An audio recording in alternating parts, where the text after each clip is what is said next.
కొన్నిసార్లు చూడండి, మనం కొండ శిఖరాల మీద ఉంటాం. ఈరోజు అందరూ మనల్ని మెచ్చుకొని, అందరూ మనల్ని పొగిడి, అందరూ మనల్ని ఆహా మీరంతా ఇంత అనగానే కొండెక్కేస్తాం.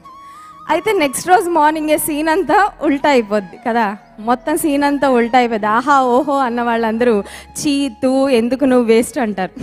అప్పుడు కొండ మీద నుంచి మెట్లు కూడా దిగం, అలా లాంగ్ జంప్ చేసి మనం ఎక్కడికి వెళ్ళిపోతాం అంటే లోయలోకి వెళ్ళిపోతాం.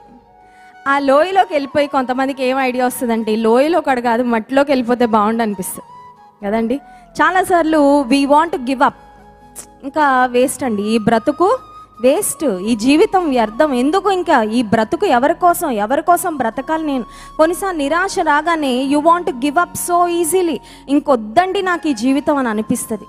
కానీ దేవుని ప్రేమ ఎంత వెడల్పైనదంటే, నువ్వు పర్వత శిఖరం మీద ఉన్నా నిన్ను చేరుకునేది దేవుని ప్రేమ, నువ్వు ఒక లోయలో ఉన్నా కూడా నిన్ను చేరుకునేది దేవుని ప్రేమ. హల్లెలూయా. నువ్వు ఒక కృంగిపోయిన స్థితిలో ఉన్నా నిన్ను చేరుకునేది దేవుని ప్రేమ. ఒకవేళ నీవు కన్నీటితో నీ బాధను, నీ దుఃఖాన్ని, ఆవేదనను దేవునికి చెప్పుకోలేని పరిస్థితిలో నీవు ఉన్నా కూడా నిన్ను చేరుకోగలిగినంత వెడల్పైనది దేవుని ప్రేమ.